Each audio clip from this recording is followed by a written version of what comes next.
Wyobraźcie sobie, że jestem ja prezydentem Polski i mówię coś takiego w telewizji.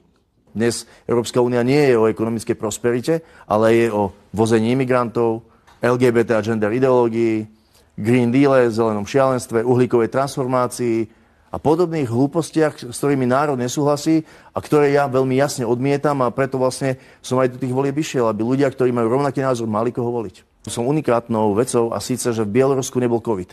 Všade inde bol COVID, mali sme tu veľké opatrenia, mali sme tu pošliapávanie práv ľudí, ústavné práva, občianske práva. V Bielorusku COVID nebol. V Bielorusku zažili zdravý rozum, v Bielorusku neprepadli covidovej propagande a tí ľudia na COVID neumierali. V dotazníku ste uviedli aj, že prvé rozhodnutie, ktoré spravíte po nástupe do úradu je, že odstránite, zvesíte vlajky Európskej únie spred paláca. Znamená to, že toto bude definovať aj vašu politiku? Chcem byť hrdým prezidentom suverénnej Slovenskej republiky. Žiaľ, dnes tá suverenita nie je ani na papieri, ani v skutočnosti.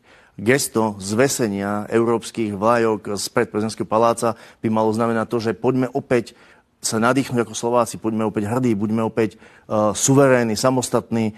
Sme zatiaľ členmi Európskej únie, ale to neznamená, že európska handra, európska vlajka má visieť na každej jednej budove, o to viac na prezidentskom paláci. Hovoríte, že zatiaľ sme členom Európskej únie. Znamená to, že v tomto by ste tú svoju politiku, alebo keby ste boli v úrade, smerovali proti Európskej únii? Za vystúpenie, alebo? Ja si myslím, že ľudia, obyvateľia Slovenska veľmi jasne vedia, že som asi jediný prezidentský kandidát, ktorý jasne hovorí, poďme preč z Európskej únie, poďme preč zo zločineckej organizácie NATO. Čiže v prípade, ak by bolo nejaké referendum, tak nebudete váhať, samozrejme, že ho vypíšete, uznáte ho? Veľmi, veľmi rád ho privítam, referendum o vystúpení z Európskej únie. A budete iniciovať niečo v tomto smere? Ako prezident by som využil všetky kompetencie a váhu celej tej prezidentskej funkcie na to, aby sme sa v tejto otázke pohli ďalej. Vidíme, čo sa s Európskou úniou deje a dnes otázka prežitia nie je, že či prežijeme, keď z únie vystúpime, ale ako dlho ešte ako národ prežijeme, ak v Európskej únii ostaneme. Občania, obyvatelia Slovenskej republiky Ruskú federáciu nevnímajú ako nejakú hrozbu. A keby prišlo NATO, tak spoločnú slovensko-ruskú hranicu by sme v pohode prežili. V marci, týždeň po prezidentských voľbách, má Slovensko možnosť vypovedať zmluvu z NATO. A že vás národ tlačí do toho, aby ste ako premiér do Washingtonu napísali list, že Slovensko odstupuje od zločineckej organizácie NATO, pretože chce byť krajinou opäť slobodnou a vojensky neutrálnou. Poďme sa pozrieť najskôr na tú prvú časť, ktorú ste tam spomínali, že ak by na to prišlo, tak by sme prežili spoločnú hranicu s Ruskom. Myslíte si, že tú spoločnú hranicu by sme mali naozaj my a napríklad nie takí Česi alebo ďalšie krajiny, že by nepostupovalo Rusko ďalej? Prosím vás, pani redaktorka, tá demagógia o tom, že Ruská federácia má nejaký záujem vstúpiť na slovenské územie je až tak poviem to slušne triviálna, že nemá zmysel sa k tomu vyjadrovať. Čo by tu, prosím vás, Rusi u nás na našom území hľadali? Ja som skôr narážal na to, že ak dneska Maďari hovoria o tom, že sú pripravení nejakým spôsobom sa podieľať na rozdelení Ukrajiny, tak si spomeňme na minulosť, kedy sme mali vlastne hranicu, ktorá prebiehala až za Mukačevom a z historických dôb alebo prameňov, jednoducho tá spoločná história tam je. Čiže strašiť Slovákov tým, že Putin príde na Slovensko, že sa nezastaví na Ukrajine, to absolútne odmietam a toto video, ktoré ste síce trošku zostrihnuté dali, to bol odkaz Robertovi Ficovi, aby sa na tom stretnutí v Paríži správal ako hrdý premiér suverénneho štátu, aby tam neskláňal hlavu a jasne povedal, že Slováci sa do vojny proti Ruskej federácii zatiahnuť nenechajú. Vy hovoríte o strašení, ale to zároveň hovorili aj viacerí politici, že určite sa iba straší tým, že Rusko by napadlo Ukrajinu a to sa predsa len udialo. Nie je to teda naozaj niečo, čo by sa teoreticky stať mohlo. Zatiaľ samozrejme nie sú ešte na našich hraniciach, ale v prípade, pokiaľ by Ukrajina padla, Rusko by si vzalo celé územie, tak by sa to teoreticky stať mohlo. Mohla by nastať táto situácia, ako sa stalo práve s Ukrajinou. Absolútne to tak nevidím. Prečo? No nevidím to tak. Tie reálie tomu absolútne nenasvedčujú a nechcem si na to míňať čas, pretože to je úplne nereálne. Tak poďme teda na to, čo ste zase uviedli v dotazníku. Za najvplyvnejšieho európskeho politického lídra považujete Alexandra Lukašenka, čiže bieloruského prezidenta. Chceli by ste sa v ním niečím inšpirovať a prečo práve táto osobnosť, čo sa týka toho európskeho diania, on je do veľkej miery izolovaný? Alexander Lukašenko je človek, ktorý veľmi veľa robí pre svoj národ. Ja mám priateľov v Bielorusku a tí hovoria jasne, že v tom Bielorusku sa naozaj každý rok zlepšujú podmienky života slušných ľudí, obyčajných ľudí, žiadnych oligarchov. A Alexander Lukašenko je zaujímavý hlavne jednou veľmi, veľmi zvláštnou a povedal som unikátnou vecou, a síce, že v Bielorusku nebol COVID. Nebolo to len o tom, že nevykazovali, že je to ochorenie COVID? Mali tie isté chorobnosti, tú istú úmrtnosť, chápali, čo je chrípka, čo sú respiračné ochorenia, nepodláhli. Budete ako udržiavať vzťahy napríklad práve, čo sa týka členmi Vyšehradskej štvorky? Ja som veľký fanúšik V4, ja som veľký fanúšik ešte užšej spolupráce našich štátov, pretože my sme alternatíva proti vlastne potápajúcej sa lodi s názvom Európska únia. Keď hovoríte už o tej Európskej únii a o NATO, nevnímate napríklad niektoré výhody z tohto členstva, alebo naozaj iba tie nevýhody, prečo chcete a požadujete vystúpenie? Členstvo v NATO nám žiadne výhody neprinieslo, neprináša. Odkedy sme členmi NATO, prišli sme o vlastnú armádu, vidíte, nemáme ani vlastne chránený vzdušný priestor. Jednoducho, ozbrojené sily Slovenskej republiky sa úplne rozpadli. NATO sa vlastne zameralo na priblíženie k hranicám Ruskej federácie a zaťahuje svet do vojny s Ruskou federáciou. Takže členstvo v NATO skutočne nevidím ako ani najmenej pozitívne. Čo sa týka členstva v Európskej únii, Európska únia bola niekedy predsa hospodárskym spoločenstvom, ktoré cieľom bolo umožniť vzájomne výhodnú ekonomickú spoluprácu svojich krajín. Ale to sa zmenilo. Dnes Európska únia nie je o ekonomickej prosperite, ale je o vození imigrantov, LGBT a gender ideológii, Green Deale, zelenom šialenstve, uhlíkovej transformácii a podobných hlúpostiach, s ktorými národ nesúhlasí a ktoré ja veľmi jasne odmietam, a preto vlastne som aj do tých volieb išiel, aby ľudia, ktorí majú rovnaký názor, mali koho voliť. Hovoríte tu samozrejme o nejakých tých veciach, kde v rôznych krajinách samozrejme majú výhrady, aj čo sa týka poľnohospodárskej politiky momentálne v Európskom parlamente, ale napriek tomu je práve možnosť zastupovaním vyrokovať lepšie podmienky v rámci takýchto projektov. Preto je podľa vás lepšie odísť alebo naopak bojovať v rámci týchto štruktúr? Pani redaktorka, Slovensko je v rámci Európskej únie tak maličký štát, tak malý hlas máme, že jednoducho ten náš hlas tam nedokáže absolútne nič zmeniť. Tí, ktorí hovoria o reforme Európskej únie, tí sú buď zaplatení a majú z toho nejaké výhody, alebo sú jednoducho naivní a hlúpi, že to nechápu. Vidíme, že v čoraz väčšom počte rozhodovania a hlasovaní sa popiera právo veta, na ktorom bolo naše členstvo v Európskej únii založené. Jednoducho Slovenská republika je tlačená do rozhodnutí, a s ňou všetci občania Slovenska, s ktorými nesúhlasíme, ktoré nechceme, ktoré odmietame. Ale Brusel sa nepýta, či sa nám to na Slovensku páči. Brusel rozhoduje... Momentálne sa pýta, alebo ešte tam stále právo veta. Ale prosím vás, veď sa teraz hlasovalo o migračnom pakte a na začiatku hlasovania o migračnom pakte sa rozhodlo. Aj v prípade práve toho NATO hovoríte, že necítite tam žiadne výhody. Necítite napríklad výhodu aspoň v tom, že nie sme teda taký ľahký terč pre niekoho, kto by mohol mať záujem o naše územia. Asi ste teda z minulosti zachytili nejaké vyjadrenia o obnove teda z Veľkohorska a podobne. Nie, že by sa niečo takéhoto stalo, hej, samozrejme, ale že či nedáva nám to istý pocit bezpečia? Ja odmietam tu jatriť nejaké slovensko-maďarské vzťahy. Preto viem, že nie, že samozrejme, že... A NATO nie je garantom žiadneho bezpečia, pretože vidíme, že niekoľko desiatok rokov prebieha grécko-turecká vojna o Cyprus. Sú to dve členské krajiny NATO, ktoré sa navzájom vraždia, strieľajú, nenávidia, tak sa potom pýtam, čo je to za alianciu? Pani redaktorka, čo je to za alianciu, kde sa členské krajiny proti sebe postavia so zbraňou v ruke? Plus prezident by mal možnosť vo výnimočných prípadoch naozaj veľmi jasne zasahovať do zloženia vlády, ak ministri idú proti národno-štátnym záujmom Slovenskej republiky. Ako by to mohlo vyzerať?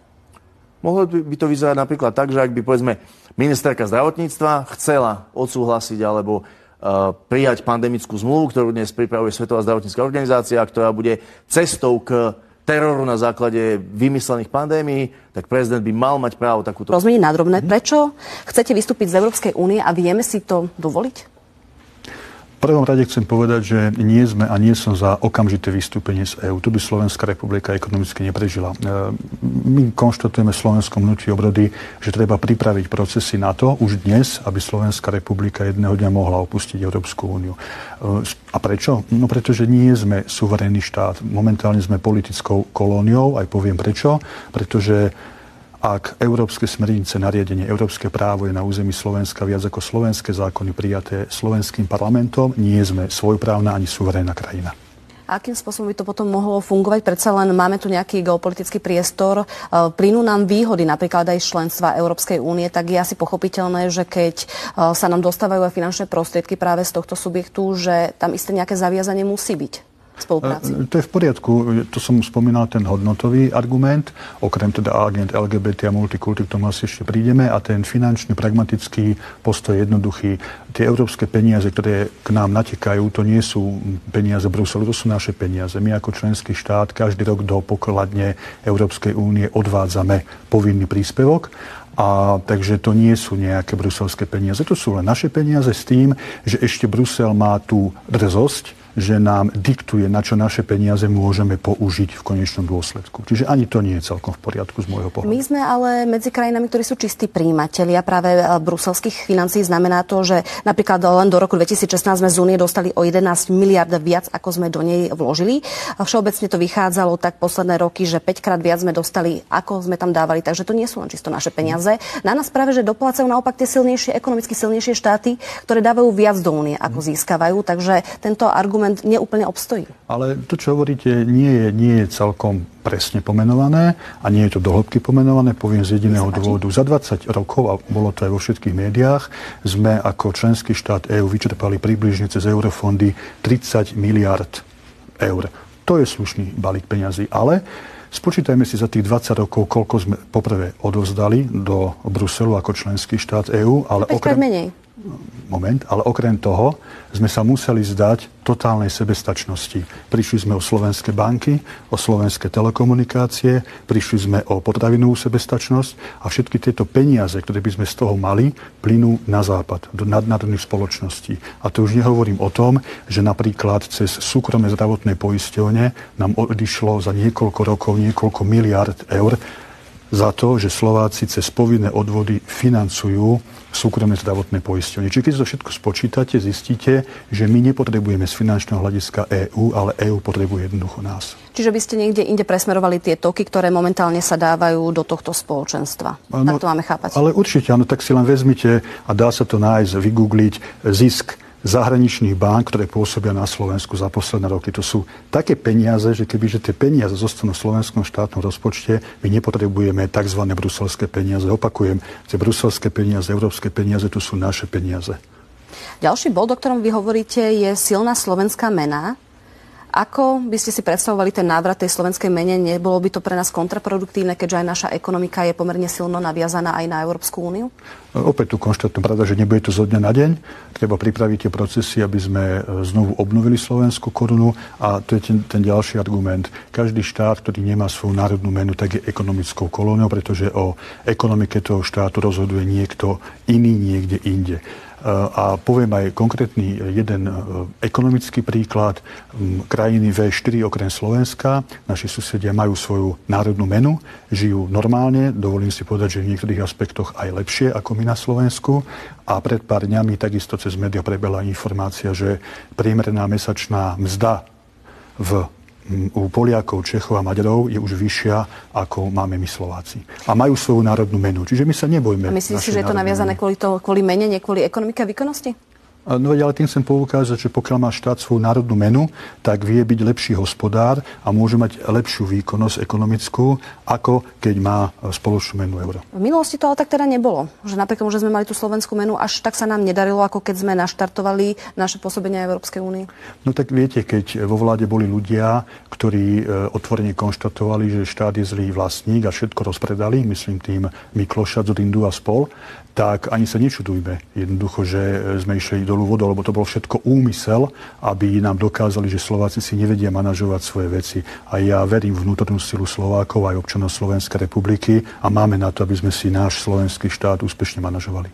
Budeme si vedieť úspešne manažovať aj obranu nášho štátu, pretože ďalší bod, o ktorom vy často rozprávate, je práve neutralita a vystúpenie zo spoločenstva, akým je NATO? Určite áno. Tak ako komunikujem v médiách, bezpečnostný pás v Európe, Švajčiarsko, Rakúsko, Slovensko, Ukrajina ako neutrálne štáty. Ja si myslím a som presvedčený o tom, že minimálne 2 svetové veľmoci by takýto bezpečnostný pás garantovali. Bolo by to aj ich v záujme. A ak si robíme takú krátku rekapituláciu nášho členstva v NATO za 20 rokov, tak si len povedzme v krátkosti. Keď sme vstupovali do NATO, mali sme tanky, mali sme lietadlá, dokonca sme boli schopní si strážiť aj nebo nad našim štátom. No a po 20 rokoch nemáme tanky, nemáme lietadlá, alebo lietadlá sú na ceste z USA, lepšie povedané, a naše nebo nám musia chrániť iní. To je výsledok nášho členstva v NATO. Takže aký máme z toho benefit, že sme v NATO? Hovoríme a konštatujem ako prezidentský kandidát, že mali by sme začať ekonomicky spolupracovať so štátmi spoločenstva BRICS, pretože tam to spoločenstvo sa v budúcnosti vyformuje vo veľmi silné svetové spoločenstvo a mali by sme sa jednoducho na tom podieľať. Napríklad Argentína nevstúpila, napriek tomu, že sa pôvodne hovorilo, že áno, lebo sa im nepáčili tie režimy, aké tam sú, vám to neprekáža, že sú tam nejaké práve tie autoritárske režimy? Tak áno, tak jedna strana sú tie morálne veci, môžeme byť moralisti, ale politika je o pragmatizme. Viete, Čína je Čína, ale obchoduje s ňou celý svet aj USA. Takže prečo my na Slovensku, Slováci, 5,5 miliónový národ by sme mali byť chrumkavejší ako pápež, tak toto poviem. Za existenciu nášho členstva v Európskej únie aj v NATO, ale za podmienky, že budú striktne dodržiavané zmluvy. Zmluva EU, zmluva o fungovaní EU a takisto Lisabonská zmluva. Podľa týchto zmluv nie je možné, aby Európska únia zahlasovala a uvalila sankcie na Ruskú federáciu, pretože o sankciách nerozhodla Bezpečnostná rada OSN podľa článku 39, čiže samotná EU porušuje svoj zmluvný právny stav. Čiže toto by ste na to upozorňovali ako prezident? Nie, že upozorňovali, zahlasoval by som proti. A povedal, že pokiaľ nechcete dodržiavať platné právne zmluvy, no tak potom my tam nemáme čo hľadať. Predsa nemôže nás niekto nútiť k tomu, aby my sme nerozvíjali obchodné, kultúrne, ekonomické vzťahy s Ruskou federáciou, BRICS, arabský svet. Ja by som inicioval okamžite podanie prihlášky do BRICSu. Presne tak, ako to robí Maďarsko. Stabilizoval a normalizoval by som vzťahy s Ruskom. Išiel by som vybaviť lacné suroviny. Keď hovoríte o tých vzťahoch Rusku, to ste vy tam povedali. Lebo to sa dotýka životnej úrovne každého občana. Že Rusko teda je momentálne ale vo vojne s našim východným susedom. Ste tam povedali, že by ste išli do Ruska práve vyjednať tieto lacnejšie suroviny. Jakej vojne, pani redaktorka? Počkajte, v akej vojne? Na Ukrajine. Tak ako tam je špeciálna vojenská operácia. Ukrajina ani nevyhlasila vojnu. Ukrajina nevyhlásila vojnu. Držme sa medzinárodného práva. Aj práva. Putin urobil špeciálnu vojenskú operáciu na Ukrajine napriek tomu. S chartou OSN. To sú rôzne názory na to, či je to v súlade s chartou OSN. Pani redaktorka, tu nemôžu byť rôzne názory, lebo je platný právny stav. Iba Bezpečnostná rada OSN podľa článku 39 môže povedať, či ide o vojnu, či ide o agresiu. A dokonca teraz Medzinárodný trestný súd v Hágu OSN 2.2.24 na návrh Ukrajiny odmietol označiť Ruskú federáciu za agresora. Čiže Ruská federácia neporušuje medzinárodné právo a nie je agresor. A podľa vás mala teda právo? Nie podľa mňa, podľa platného právneho stavu.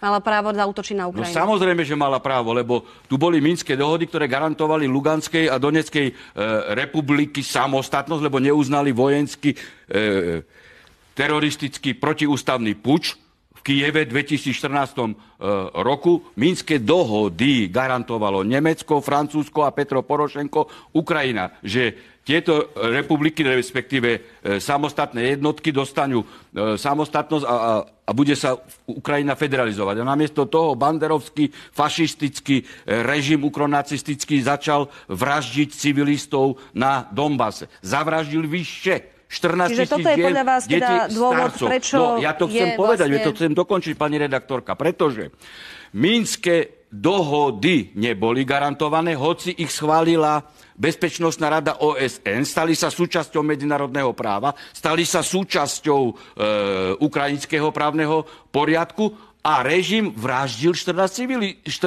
civilistov. A išlo o občanov ruského pôvodu. No a samotné Nemecko, Merkelová, Hollande a Petro Porošenko povedali, my sme nechceli dodržiavať Minské dohody, my sme chceli vyzbrojiť,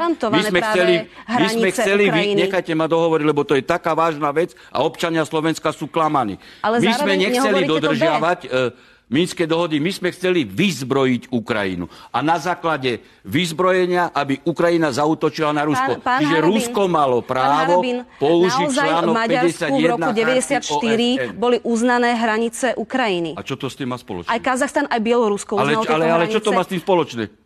Čo s tým chcete povedať? Veď to nikto nespochybňuje, že boli uznané. Napríklad anexovali Krym. Na to nemali právo. Akože nemali právo? Veď podľa ukrajinskej ústavy mohlo byť vyhlásené referendum. A referendum bolo... Nemali právo. Áno, mali právo podľa ukrajinskej ústavy. Právo na sebaurčenie. Pán Harabín, toto je teda váš názor. No nie, to je platný právny stav. Je to naozaj váš názor? Programu. Prezident republiky zastupuje štát navonok a dovnútra koordinuje činnosť všetkých ústavných orgánov a vo vzťahu k tomu má rozhodovacie právomoci.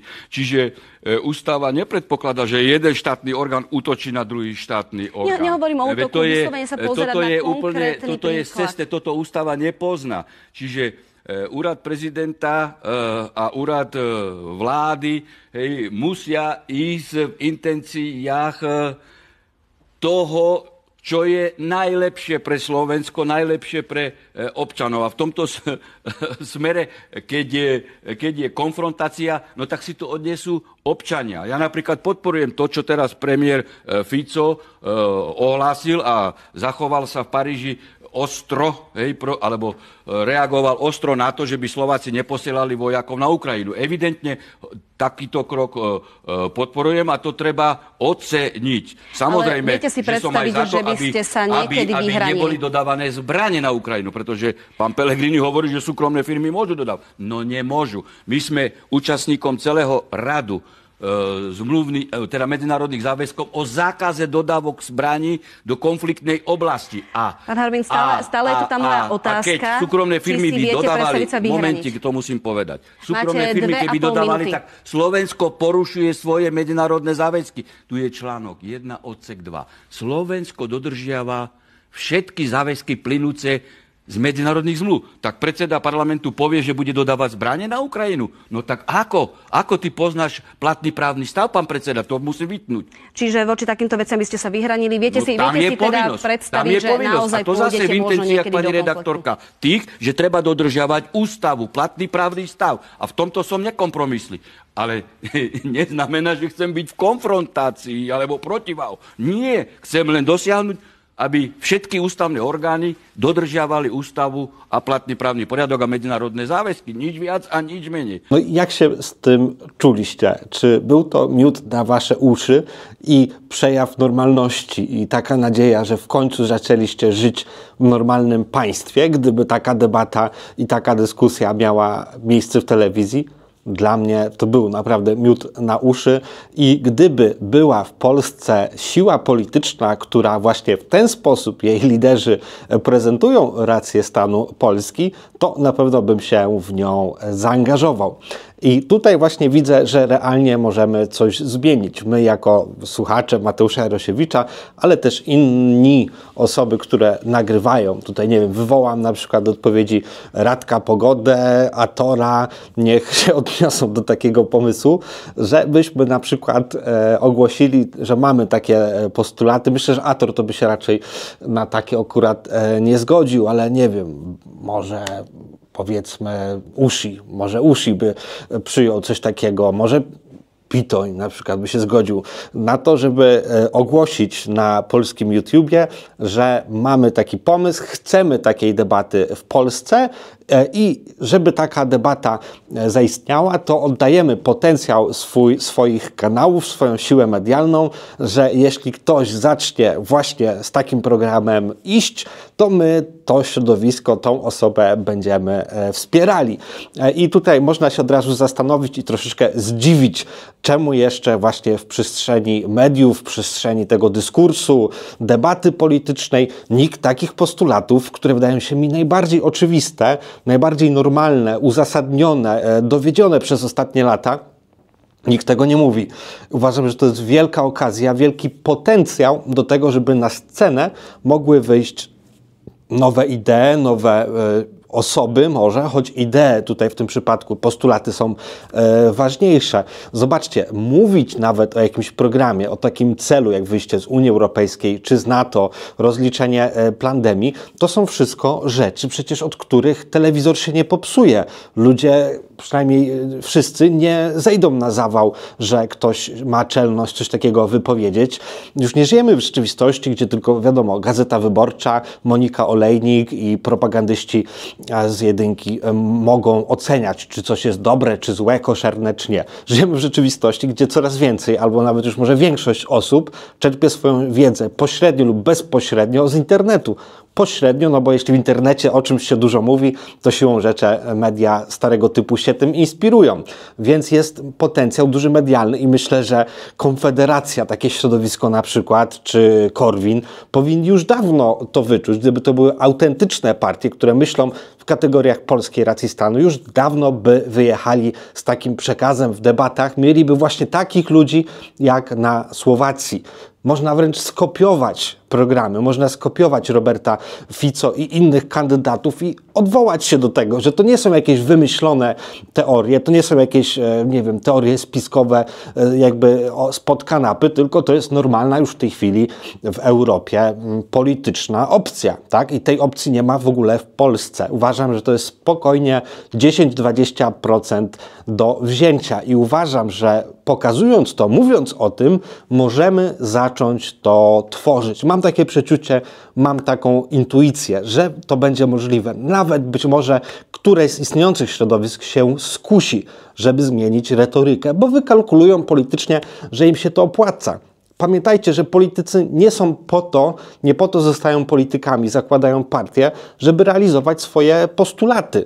Tutaj chodzi tylko o to, żeby wygrać wybory, więc dla wygrania wyborów ktoś mógłby takie postulaty wygłosić, bo uwierzcie mi, że jest potencjał i będzie coraz większy i bardzo łatwo to uargumentować, pokazać dowody, że po prostu te postulaty są zasadne, a propaganda o niezbędności Unii Europejskiej, o niezwykłości NATO, tak na dobrą sprawę jest przereklamowana, nieświeża i w obliczu wielu faktów, o których mówi dużo mocnych, tęgich, mocnych głów, wydaje mi się, że ta propaganda łatwa jest do złamania i tak jak mówię, jesteśmy w stanie odzyskać 10-20% osób do normalności, skonsolidować, stworzyć środowisko, które politycznie i medialnie zacznie tą normalny przekaz budować. Więc to jest coś, co uważam, że możemy realnie zrobić. Dlatego cieszę się, zachęcam też, żeby tak się stało innych właśnie youtuberów, żebyście rozważyli, czy nie warto skopiować debatę prezydencką ze Słowacji do Polski.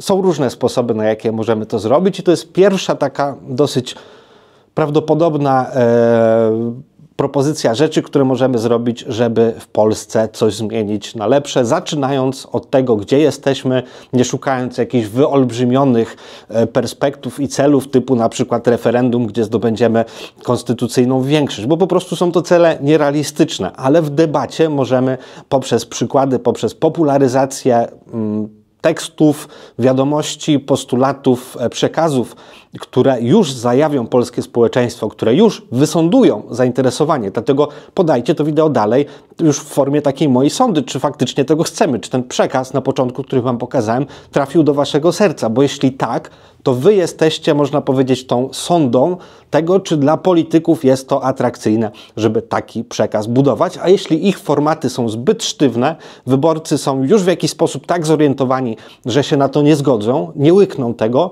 to być może samo w sobie to wykluczy istniejące partie i środowiska polityczne, które być może właśnie są gdzieś uwiązane w tych atlantyckich układach, dlatego nie mogą krytykować NATO, nie mogą krytykować sprawców pandemii, nie mogą krytykować tej nagonki na Rosję i wpychania Polski w wojnę. Wtedy też po prostu zdemaskuje się, kto jest kim. Więc jeszcze raz was zapraszam do dyskusji, to wszystko podnosi zasięgi, do udostępniania w social mediach, lajkowania, wszystkiego, co po prostu nadaje zasięg, tą kulę śnieżną. Jeśli zobaczę, że jest duża aktywność, to postaram się jeszcze więcej zbudować troszeczkę ze swojej strony, choć naprawdę tutaj liczę też na podjęcie tego wyzwania przez innych niezależnych youtuberów. Też zachęcam do subskrybowania mojego kanału, zasubskrybowania tego z dzwoneczkiem, żeby wyskakiwały Wam powiadomienia i subskrypcji w moim newsletterze, gdzie dowiecie się o nowych filmikach, nawet jeśli mnie tutaj wyłączą.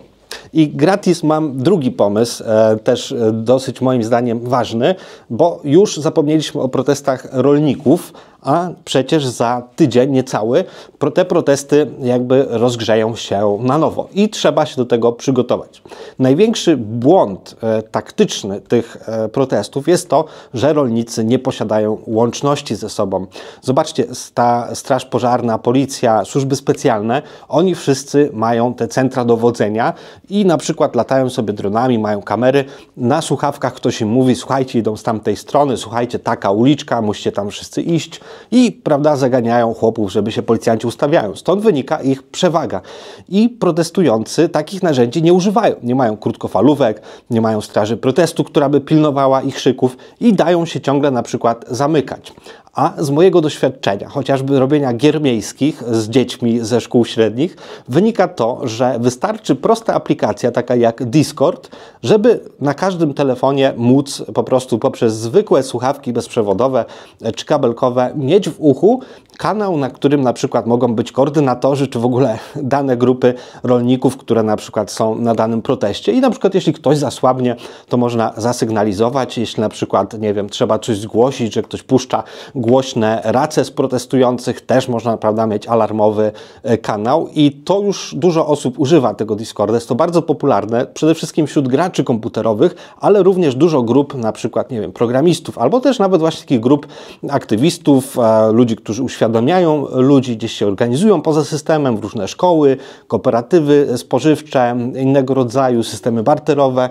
Ludzie, którzy się po prostu wspierają nawzajem, też się łączą przez tego Discorda. Można to zobaczyć na wielu przykładach. Jak chcecie, to Wam jakieś podam. Potrzebują rolnicy tylko jakiejś osoby, która im to mądrze skonfiguruje, tak żeby to działało w sposób bezpieczny dla uczestników, żeby tam nikt, że tak powiem, tego nie popsuł i już w zasadzie za darmo od razu można z tego korzystać.